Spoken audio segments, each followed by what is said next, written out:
Walmart a while ago, and I just literally had it on my room for like a week, and I just really didn't like it. It was patterned.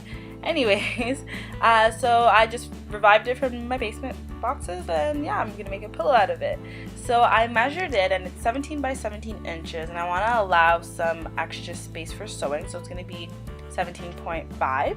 I'm also measuring where I want the folds to occur for the envelope method. So I did 12.5 and 8.5. I would probably recommend putting it a little bit longer so that the pillow doesn't show in the back, unlike mine, which are showing, and I'm just going to have to get a button.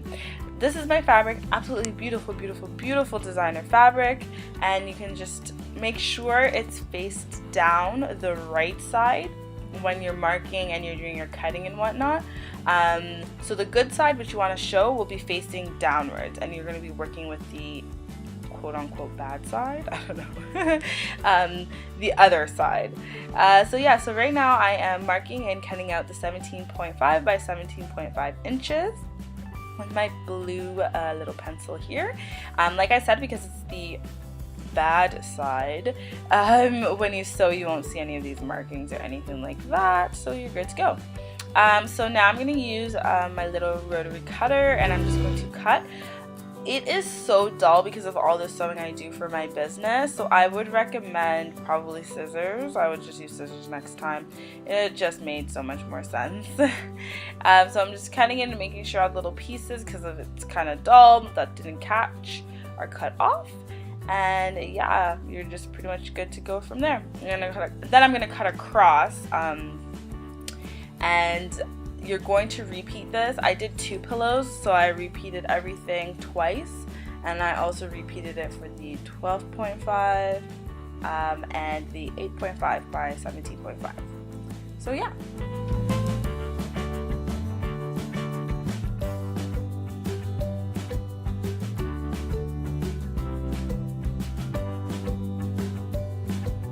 You're gonna make sure you clean up any of the edges or anything kind of like off or weird that's not symmetrical, I guess is the word. Like I had the edge of the fabric, I guess it was the end piece that I had purchased, and it just looked really bad, so I just cut that off. But keeping in mind, when I did measure it like 17.5 plus the extra fuzzy part. You don't want to end up with a non-square or non-cube or whatever measurements you have for your pillow.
So now I'm gonna go ahead and when I measured the envelope folds, I guess you could call them, or just call them that, I wanted to make sure there was an inch of space so I could have a really neat, crisp looking fold. You'll see what I mean later on in the video, but I'm ironing it. So I had measured 2 inches and then folded it over, so it equated to 1 inch folded over, and I'm ironing it down so it stays. Remember, when you do this, it's going to be the right side flat on the ironing board, so you're folding it inward. So the fold where you're seeing right now is the bad part. Now I'm pinning it in preparation for sewing, and I'm going to do this to my 8.5 piece and my 12.5 piece as well. So now you're going to see I'm going to prepare for sewing. You're going to see that I left out 1 inch, but I'm only going to sew 5/8 of an inch for the hem. I guess you could sew 6/8. I was kind of feeling that after I had started, but I didn't really want to, you know, reverse. I was a little lazy, so I just kept it. You'll see on a basic sewing machine, this is a Janome. This is not that bad for a basic sewing machine, but if you get one from Walmart or whatever, you'll still see the markings on there, and it'll show you what 5/8 is equivalent to, so you're not like having to measure it while you're sewing or anything like that. Great thing about sewing machines, even basic ones. Be very careful.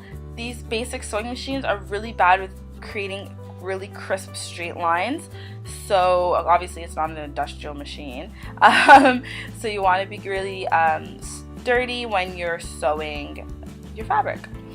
So now you're going to see that this is my 17.5 by 17.5, the main part of the pillow, and you're going to make sure that is right side up. So the right part is sitting upwards, and it's going to be facing the right side of the other two pieces. That is so when you sew around the edges and you unfold it, the good part will be showing. And I wanted the longest part to be out. You want to make sure that both pillows look the same. So I placed the longer part at the bottom, and then the very top piece is going to be the shortest part. And yeah, I'm going to pin around, making sure it's sturdy and secure with my pins, and I'm just going to sew completely around this square.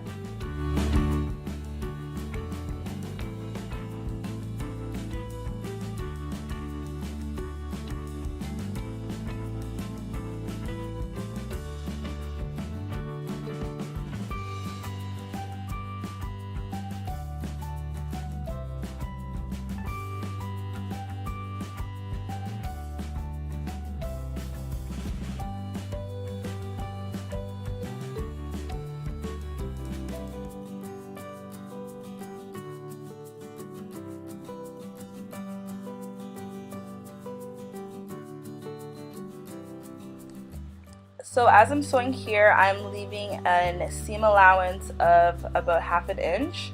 I didn't want to do anything more than that. I just didn't think it was really necessary. So like I said, flimsy machines, you got to be a little bit more sturdy with your hands and making sure it's staying as straight as possible. And at the parts where the envelope occurs, like the folded part where the two fabrics meet, I'm going to reinforce the fabric. So I'm going to sew back on towards it and then back forward, just to add extra security. It's just a precaution, you know, just in case someone's aggressive with changing the pillowcase and it rips or something. I wanted it to less likely occur. And yeah, this is just me showing you how I sewed the corners. Now I'm going to take the scissors. I'm going to clean up all the little edges because of my dull cutter, and the aftermath is such a mess. Sorry about the mess of the table in general. I just do a lot of sewing throughout the week and it's just a disaster. New table coming soon though.